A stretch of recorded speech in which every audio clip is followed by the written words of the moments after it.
제가 오늘 안 어울리게 한시를 하나 갖고 나왔습니다. 한시. 하나 좀 띄워주시겠어요? 제가 PPT로 자료를. 잘 보이세요? 네. 고려시대 때 문인인 이규보라고 하는 아주 놀라운 문장가가 있습니다. 이규보. 이분이 종화, 꽃을 심다. 그런 시를 하나 썼어요. 이게 5글자가 4개니까 오원절구로 딱 썼는데 제가 여러분이 못 읽을까봐 가로치고 한글로 써놨어요. 종화수미발 화발우수락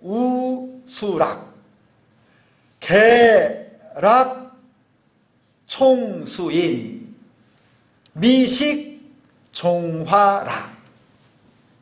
무슨 뜻일까요? 되게 간단하고 이게 모르는 글자가 하나도 없어요.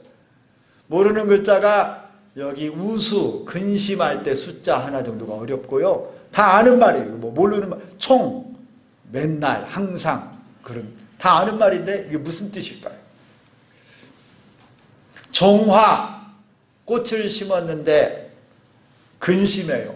미발, 꽃이 안 필까 근심하고. 화발, 꽃이 폈는데 또 웃자, 또 떨어질까 걱정해요. 근심해요. 그 다음에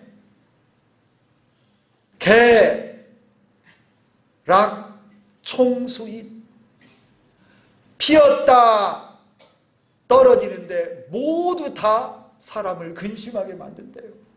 필까봐 안 필까봐 걱정, 또 떨어지면 걱정, 맨날 걱정이라는 거예요. 미식, 알지 못해요. 종화, 꽃을 심는 기쁨을. 넘겨줘 보세요. 자, 그래서 또 이제 해석을 여기 제가 써왔어요. 꽃 심으면 꽃 피지 않을까 걱정하고, 꽃이 피면 또 꽃이 지면 어떡하나 또 걱정하고 근심하고, 피고 짐이 다 걱정이니 꽃 심는 진짜 즐거움은 모르겠구나. 이게 사람이에요, 여러분. 꽃을 심어놓고도 기대하고 바라보고 그러면 좋은데 안 피면 어떡하지? 새가 씨앗을 가져서 다 쪼아먹으면 어떡하지? 또 비가 너무 많이 와서 습기 차면 어떡하지? 꽃을 심어놓고도 안 필까봐 노심초사, 근심, 걱정, 염려. 그런데 꽃이 폈네요. 폈는데 그 꽃을 보면서 예쁘다, 좋다, 감사합니다 하면 되는데 어휴, 큰일 났네. 이거 금방 시들면 어떡하지? 꽃이 또 동백꽃같이 뚝 떨어지면 어떡하지? 아이고, 또 아쉬워서 어떡한다냐? 그거 꽃이 질까봐 막 걱정하고 근심, 염려하네요. 심어놓고도 근심, 또 피었으면 또 떨어질까 근심, 사람이 근심, 걱정으로 가득 차 있는 거예요. 그러니 진짜 꽃을 심는 그 즐거움, 종화락은 내가 모르겠구나. 여러분, 대문인이 딱 자기가 꽃을 심는 이 상황에서 표현, 이게 인간의 마음, 우리의 마음이죠. 좋으면 감사, 안 좋아도 그 속에서 의미를 찾고 감사할 수 있고. 그런데 뭘 배울 수 있을까? 근데 늘 근심, 염려, 걱정, 불안, 원망, 또 불만, 이게 우리 속에 가득 차 있는 게 사람이죠. 여러분은 어떠세요? 우리 학생들은 어때요? 이래도 근심, 저래도 근심. 그러다가 여러분 인생의 꽃이 다 떨어져서 나중에는 그 꽃의 즐거움도 느끼지도 못했는데 인생이 슉 지나가요. 감사가 잘 없고 감사를 못하는 게 우리 사람인가 봅니다. 근심 염려로 가득해서 저 아름다운 꽃을 보면서도 걱정만 하다가 좋은 인생이 그냥 싹 지나가요. 저는 백일홍꽃을 좋아해요. 우리 교회에 딱 이 골목 속에 하나가 먼저 폈어. 얘가 정신없이 한 보름은 일찍 핀 것 같은데 기분 좋아요. 하여튼 저는 이 꽃이 오래 가요. 한 두세 달 가는 것 같아요. 이 더운 여름에 백일홍 나무에서 피는 그 꽃이요 너무 좋더라고요. 올해는 제가 꽃에 대한 감사를 좀 많이 누려보려고 합니다. 여러분, 이게 사람들의 마음인 것 같은데요, 우리를 향한 하나님의 뜻은 뭐냐면요, 근심, 걱정, 염려, 불안, 불평이 아니래요. 원망이 아니래요.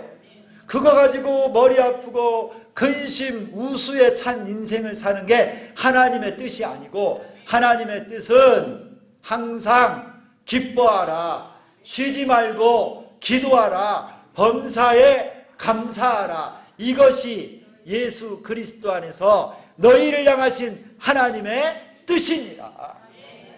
여러분, 우리를 향한 하나님의 뜻이요, 항상 기뻐하고 쉬지 말고 기도하고 범사에 감사하는 거예요. 기뻐하고 기도하고 감사하는 거, 이게 하나님 뜻인데 나는 맨날 근심 걱정 염려만 하는 거예요. 오늘 여러분, 이 맥추감사절 감사를 회복하고 여러분 마음에 하나님을 향한 한번 결단을 내렸으면 좋겠어요.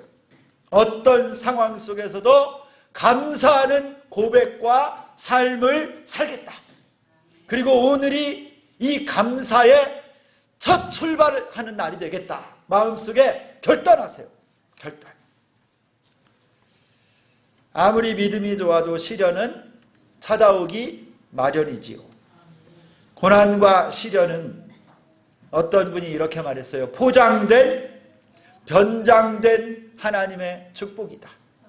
그 고난과 시련이 하나님의 뜻이 아니고요, 그것을 통해서 하나님이 축복과 은혜를 그 속에다 담아서 변장으로 딱 오게 하셨대요.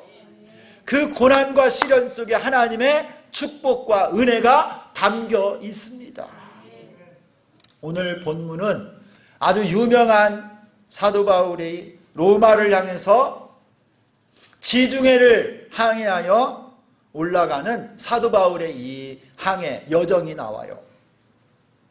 여러분, 이 사도 바울 여러분 다 아시지요? 이 바울 사도는요, 불세출의 하나님의 종입니다. 말씀에 탁월했어요. 그의 가슴에는요, 예수님의 심장으로 구령의 열정이 불타오르고 있었고 성령 충만한 종이었습니다. 존경받는 영적인 리더였어요. 무엇보다도 하나님은요, 바울에게 비전을 주셨어요. 비전. 네가 로마도 보아야 하리라. 저 로마에 가서 복음을 전하고 황제 가이사 앞에 설 것이다. 바울은요, 이 꿈과 비전을 가지고 산 거예요. 내가 로마에도 복음을 전하리라. 그에게는 이 비전이 있었어요. 그런데 여러분, 오늘 말씀 함께 읽었지만 지금 오늘 말씀 가운데서 사도 바울이 겪고 있는 상황이 여러분 어떤 상황이죠? 오늘 20절 말씀을 보니까 여러 날 동안 해도 별도 보이지 아니하고 큰 풍랑이 그대로 있음에 구원의 여망마저 없어졌더라. 우리식으로 표현하면 뭐냐면요, 죽을 것 같은 거예요. 지금 죽을 것 같은 거예요. 여러 날 동안 바다에 떠 있는데요, 큰 풍랑이 불고 이게 유라굴로 광풍이에요. 그리고요, 큰 파도가 일어가지고 바울과 그 일행이 탄 배를 다 삼킬 듯이 큰 풍랑이 지금 여러 날 내리치고 있는데 며칠이 지났는지 모르고 낮인지 밤인지도 구분이 안 가요. 캄캄함 속에 여러분이 어둠이 우리에게 주는 공포가 있잖아요. 눈으로 빛 하나만 봐도 등대불을 멀리서라도 요만한 거라도 보면 소망이 있는데 캄캄한 거예요. 그래서 구원의 여망마저도 없었다. 죽을 것 같은 상황에 처한 거예요. 이 배에는 바울뿐만 아닙니다. 누가도 있어요. 누가. 아리스다고도 있어요. 그리고 호송 책임자 율리오라고 하는 로마의 백부장이 있고 여러 죄수들을 로마로 호송해 가는데요, 나중에 다 그 숫자를 알고 보니까 몇 명이냐면요. 276명이나 이 배에 타고 있어요. 그래도 꽤 큰 배인데 여러분 바다에 불어오는 풍랑과 파도 앞에서는 낙엽만 한 거예요. 낙엽만. 다 죽기만을 기다리고 있는 상황입니다. 그런데 갑자기 바울이 그 가운데 서서 이렇게 외칩니다. 이제 안심하라. 이제는 안심하라. 너희 중 아무도 생명의 손상이 없을 것이다. 이렇게 외쳤어요. 여러분 저는 이 말씀이 오늘 우리 주비전교회 말씀을 듣고 예배하는 여러분 한 분 한 분에게 그대로 이루어지기를 소망합니다. 이제는 안심하라. 지난 6개월 동안 또 내 삶을 돌아보니 생각지 못했던 어려움들, 그 정말 가슴 아팠던 순간들, 또 시련과 캄캄한 해도 달도 보이지 않는 것 같은 내 인생의 이 슬픔과 고통이 있었지만 여러분 우리 주님이 이제는 안심하라 말씀하는데 이 놀라운 평안과 축복과 은혜가 여러분과 함께하기를 소망합니다. 한번 따라서 한번 하겠습니다. 이제는 안심하라. 이렇게 하니까 별로 실감이 안 나요. 여러분 이름을 앞에다 넣어요. 딱. 여러분 이름을 앞에 넣어가지고 누구누구야 이제는 안심하라. 딱 이렇게 손도 한번 이렇게 딱 한번 해보세요. 이게 좋은 것 같아요. 자 시작. 이름이 막 한 5글자 있는 분이 있어요. 이렇게 박자가 안 맞아요. 다시 자 시작. 불안아 이제는 안심하라. 할렐루야. 오늘 아침까지 염려, 근심, 고민거리가 많이 있을 수 있지만 이제는 안심하라는 거예요. 여러분 자신에게도 말하고 옆 사람에게도 말하고 가족들에게도 말하고 여러분 목장 가족들에게도 말하세요. 내 영혼아 이제는 안심하라. 여러 날 동안 해도 달도 보이지 않는 풍랑이는 바다에서 구원의 여망이 없던 바울과 그 일행이 타고 있던 배는 절망 그 자체였습니다. 모든 두려움과 무서움이 죽음을 기다리고 있는 그들에게 가득 차 있었어요. 그때 바울이 그 가운데 딱 서서 이제는 안심하라. 너희 중 아무도 생명에는 아무런 손상이 없을 것이다. 여러분 이 말은요 단순한 희망이 아니었어요. 희망사항이 아니에요. 감정적인 위로의 차원도 아니었습니다. 바울도 이 배에 똑같이 타고 있고 똑같은 고통과 두려움이 공포도 그에게 있었지만요 이 바울에게는 다른 사람들이 갖지 않은 비밀이 하나 있어서 비밀이. 이 배에 276명 다른 모든 사람하고 다른 한 가지 비밀이 그에게 딱 있었던 거예요. 지난 6개월 동안 인생을 살면서 여러분 올 한 해 반년을 살면서 열심히 신앙생활하고 예배생활도 잘했고 했는데 어쩜 나한테 그렇게 어려운 일이 찾아왔을까? 힘든 일이 있었을까? 그리고 지금도 여전히 파도 같은 인생의 문제는 나를 향하여 닥치고 있지만 여러분 우리도 이 속에서 이 고통과 고난 속에 살아갈 수 있지만 여러분 바울을 통해서 주신 이 말씀이 우리에게도 그대로 이루어질 수 있어요. 이제는 안심하라. 그렇다면 여러분 이 놀라운 능력은 무엇을 근거로 도대체 이렇게 안심하라고 바울이 외칠 수 있었을까요? 그리고 여러분 이 비결을 알면 앞으로 남은 반년 6개월 동안 어떤 상황과 형편에도 우리가요 힘을 내어서 안심하고 평안함 가운데 승리하며 살 수 있으리라 믿습니다. 첫 번째 이제는 안심하라. 그 첫 번째 비결은 뭐냐? 그것은 바로 사도 바울은 기도하는 사람이었기 때문이에요. 기도하는 사람. 우리 23절을 한번 볼까요? 23절에 보니까 바울이 이렇게 말을 해요. 내가 속한 바 곧 내가 섬기는 하나님의 사자가 어젯밤에 내 곁에 서서 말하되.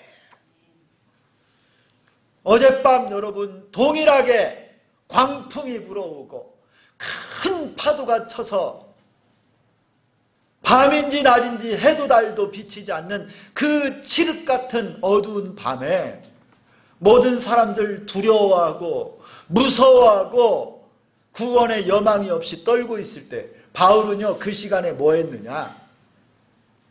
주의 사자가, 그가 섬기는 주님의 사자가 나타나서 바울에게 보여주시고 말씀하시는 것처럼 바울은 그 시간에요 하나님 앞에 기도했다는 거예요. 기도.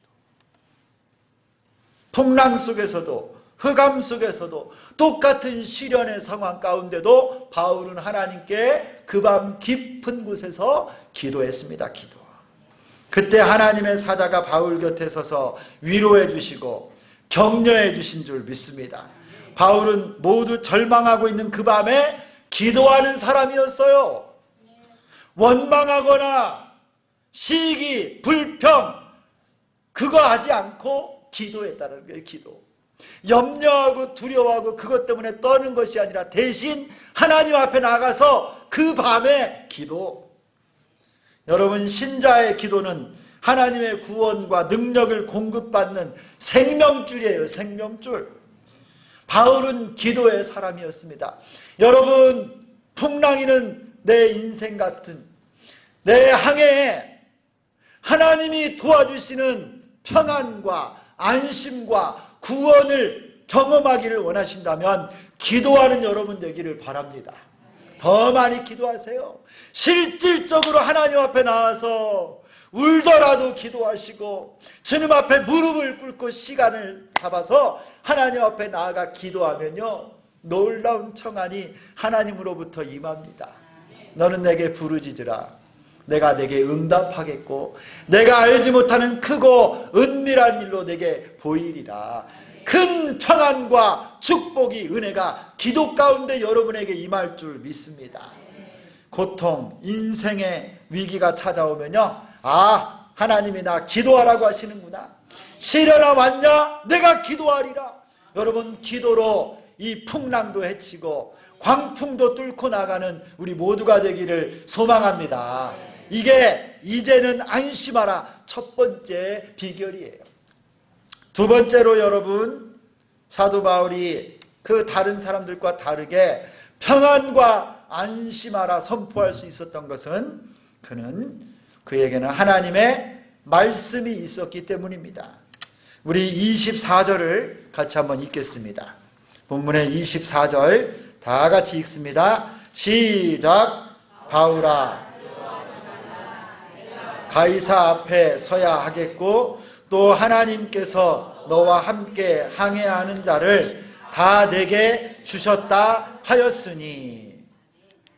여러분 바울은 하나님의 말씀을 들은 거예요. 이 풍랑이는 지중해 한가운데서요 광풍이 불어오는 그 밤 해도 달도 보이지 않는 캄캄한 칠흑 같은 그 밤에요 기도할 때 하나님의 음성이 들렸어요. 바울아 두려워하지 말라. 네가 가이사 앞에 설 것이다. 이 가이사가 누구냐면요 로마 제국의 황제 시저를 가이사라고 하는 거예요. 네가 가이사 로마 황제 황궁에까지 가서 재판을 받고 로마에 갈 것이다. 이거를요 하나님이 직접 바울에게 말씀하시는 거예요. 그리고 또 너와 함께 항해하는 자를 다 내게 주셨다 하였으니. 여러분 바울은요 하나님의 말씀을 딱 붙잡고 그 말씀 때문에 다른 누구도 보지 못하는 평안과 안심과 하나님이 주시는 샬롬을 그가 누린 거예요.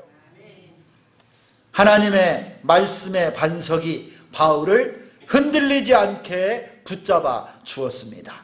하나님은 바울이 가이사 로마의 황제 앞에 서서 복음을 증거할 것이 분명한 사실인 것을 다시 알려주셨어요. 다시 이 밤에 알려주신 거예요. 여러분, 하나님 말씀을 붙들면 죽은 자도 살아납니다. 하나님의 말씀을 붙들면 평안합니다. 시편 119편 105절에 보면 주의 말씀은 내 발의 등이요 내 길의 빛이니이다 말씀하십니다. 한번 같이 읽겠습니다. 시작. 주의 말씀은 내 발의 등이요 내 길의 빛이니이다. 아멘. 내가 걸어갈 길에, 내가 가야 될 발걸음에 등이 되어 주시고 빛을 비추어 주시는 거예요. 하나님의 말씀이. 여러분, 말씀을 따라가면 험하고 고단한 인생길도 빛을 따라갈 수 있습니다. 그리고 여러분, 하나님의 말씀에는요 능력이 있어요. 말씀이 빛이기 때문에 말씀에 빛이 비치면 어둠은 떠나가게 돼 있습니다. 근심, 걱정도 떠나가게 돼 있어요. 그리고요, 말씀을 신약성경에서는 뭐라고 말하냐면 하나님의 말씀은 성령의 검이라고 해요. 더러운 귀신들, 악한 영들, 성령의 검, 하나님의 말씀 앞에 다 추풍 낙엽처럼 떨어질 줄 믿습니다. 무릎 꿇고 떠나는 거예요. 말씀 앞에 악한 영들이 떠나는 거예요. 할렐루야. 그러므로 여러분, 하나님 말씀을 매일매일 먹고 그 말씀을 붙잡고 그 말씀을 여러분 마음에 새기고 사는 것이 이제는 안심하라 말씀의 비결인 거예요. 바울은 말씀의 사람. 여러분, 우리가 동일하게 안심하고 인생을 살 수 있는 비결도 하나님 말씀이 있기 때문입니다. 저는 어제 토요일 여러분 말씀 카톡을 잘 읽어보셨어요? 예레미야서 29장 11절 말씀. 여호와의 말씀이니라. 너희를 향한 나의 생각을 내가 아나니 평안이요 재앙이 아니니라. 너희에게 미래와 희망을 주는 것이니라. 여러분, 하나님이 우리를 향한 하나님의 생각과 계획이 뭐냐? 평안이요 재앙이 아니라는 거예요. 우리 한 사람 한 사람에게 미래가 있고 희망이 있다고 하는 것이 하나님의 뜻입니다. 할렐루야. 여러분, 이 말씀을 좀 다 외우셨으면 좋겠어요. 우리 한번 같이 읽도록 합니다. 우리 학생들도 잘 말씀을 좀 잘 같이 읽었으면 좋겠어요. 다시 한번 읽습니다. 시작. 여호와의 말씀이니라. 너희를 향한 나의 생각을 내가 아나니 평안이요 재앙이 아니니라. 너희에게 미래와 희망을 주는 것이니라. 아멘. 이전에 우리 암송 구절이었어요. 이전에 암송 구절. 여러분, 하나님의 말씀은 여러분에게 평안을 주신대요. 여러분에게 미래가 있고 희망이 있고 소망이 있다라고 말씀하십니다. 이 말씀을 여러분의 것으로 잡으시고 안심하기를 축원합니다.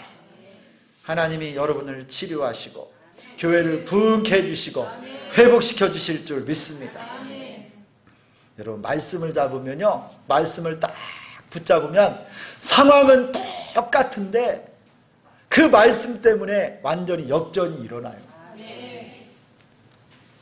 아내가 오늘 특송을 했는데요, 또 우리 아내 이야기를 하나 해야 되겠네요. 제가 선교지에 갔는데 언젠가도 말씀드린 것 같아요. 두통이 왔어요. 편두통인데 도착한 지 한 1년 정도도 안 됐는데요. 얼마나 이 머리가 아픈지요. 약을 먹어도 뭐 이런 거 타이레놀 이런 거 먹어도 낫지도 않아요. 너무너무 아파요, 머리가. 누워만 있고. 근데 제가 좀 간호를 잘해야 되는데 여보 아프고 그러면 어른들이 보니까 머리를 꽉 잼매기도 하더라. 그래가지고 제가 커튼 옆에 그 커튼 이렇게 묶어놓은 것 같다가 머리를 쫙 묶어놨네. 내가 여보 안 아프지? 안 아프긴 뭐가 안 아파. 너무 빛만 봐도 아픈 거예요. 빛만. 그래가지고 입원을 시켰어요. 중국의 시안에 제일 큰 병원에 입원을 시켰는데 이 의사들이요, 기계는 좋아. 영국 합작병원 기계는 기가 막히게 좋은데 문제는 판독을 못해. 그래가지고 이분들이 약을 처방을 하는데 제대로 된 원인을 못 찾고요. 그냥 잠만 재우는 수면제만 계속 주는 거예요. 이렇게 되면 안 될 것 같아가지고 제가 파송교회에 기도해달라고 긴급 요청을 하고 제가 집에서 기도를 하는데요. 야, 하나님이 말씀을 주시는 거예요. 말씀을. 예수께서 나와 일러 가라사대 하늘과 땅의 모든 권세를 주셨으니 그러므로 너희는 가서 모든 민족으로 제자를 삼아 아버지와 아들과 성령의 이름으로 세례를 주고 내가 너희에게 분부한 모든 것들을 가르쳐 지키게 하라. 볼지어다 내가 세상 끝날까지 너희와 항상 함께 있으리라 하시니라. 하나님, 주께서 우리를 이곳에 선교사로 보내신 것은 아프고 고통받고 힘들라고 보낸 게 아니라 복음 전하여 제자 삼고 세례 주고 교회를 세우고 하나님의 복음 전하라고 보낸 것 아닙니까? 그 말씀이 막 가슴에요 팍 박히는데요. 그렇지, 아픈 것이 하나님의 뜻이 아니고 고통받는 게 하나님 뜻이 아니고 하늘과 땅의 모든 권세를 주신 하나님이 그 권세로 우리를 이곳에 보내셨으면 축복받고 전도자로 선교사로 힘있게 능력있게 살아야 되는구나. 이게 왜 하나님의 뜻이구나. 이 말씀이 마음에 들어오니까요. 근심, 염려, 두려움이 막 일순간에 사라져버린 거예요. 그러니까 병원에 가서요. 제 안에 막 흔들어 깨워가지고 퇴원합시다. 퇴원. 하나님이 말씀을 주셨는데 괜찮대. 하나님 뜻이 아픈 게 하나님 뜻이 아니래. 그리고 그냥 집에 왔어요. 그리고 그냥 그 다음 날부터 나섰어. 할렐루야. 말씀을 붙잡으면요 상황은 똑같은데 하나님 말씀이 완전히 역전시켜 주시는 거예요. 할렐루야. 바울이 두려워 떠는 배에 탄 사람들에게 말합니다. 이제는 안심하라. 왜냐하면 하나님의 말씀이 있으니까. 여러분, 하나님이 여러분에게 주신 생명의 말씀을 붙잡고 이 인생길 힘차게 걸어갈 수 있기를 예수님의 이름으로 축원합니다. 마지막으로는요, 짧게 할게요. 짧게. 마지막으로요, 이제는 안심하라 바울이 선포하고 그들에게 평안을 외칠 수 있었던 이유는요, 바울에게는 하나님을 향한 믿음이 있었어요. 믿음. 25절 같이 읽습니다. 25절 다 같이 읽습니다. 시작. 그러므로 여러분이여 안심하라. 나는 내게 말씀하신 그대로 되리라고 하나님을 믿노라. 여러분, 하나님이 신실하신 하나님이요 말씀하신 것은 그대로 이루실 분인 것을 바울이 정확히 믿고 있었어요. 이 믿음 때문에 여러분이여 안심하라. 나는 하나님을 믿노라. 여러분, 이 바울에게 있는 이 믿음 때문에 바울은 다른 사람하고 달랐던 거예요. 상황은 똑같아요. 이 뱃속에서 똑같이 고통받고 풍랑을 맞고 여러분 파도에 그가 부딪히고 있지만 그 속에서 하나님을 향한 반석 같은 믿음 때문에 이제는 안심하라 선포할 수 있었던 것입니다. 믿음은 바라는 것들의 실상이고 보이지 않는 것들의 증거입니다. 여러분, 하나님은 신실하신 하나님이십니다. 말씀하신 그대로 이루시는 분이에요. 민수기 23장 19절에 보면 하나님은 인생이 아니시니 시건치 않으시고 인자가 아니시니 후회가 없으시도다. 어찌 그 말씀하신 바를 행치 않으시며 하신 말씀을 실행치 않으시랴. 할렐루야. 하나님은 말씀하신 대로 다 이루시는 분이십니다. 이 하나님을 믿으십시오. 이 하나님을 굳게 의지하고 믿는 여러분 되기를 소망합니다. 하나님이 자녀들인 우리를 생명싸개로 날마다 싸주시고 눈동자같이 보호하시고 우편의 그늘이 되어주실 줄 믿습니다. 이 하나님이 우리 아들, 딸 보호해 주시고 앞길도 인도하시고요. 여러분 가정을 케어해 주시고 여러분의 구원의 은혜를 여러분의 가정에 주실 것이고 하나님이 신실하신 하나님이 여러분 곁에 함께 계십니다. 임마누엘의 이 하나님. 여러분, 우리는 믿음으로 사는 자들입니다. 그러므로 이제는 안심하시고 지난 6개월 동안 힘껏 잘 살아오셨습니다. 앞으로 6개월도 여러분 사도 바울처럼 기도할 수 있고 말씀을 붙잡을 수 있고 믿음으로 살아서 우리에게 남은 인생길 힘있게 어떤 항해를 할지라도 고난도 슬픔도 이겨내고 내 영혼아 안심하라 외치며 믿음으로 승리하며 살아가는 우리 모두 될 수 있기를 예수 그리스도의 이름으로 축원합니다.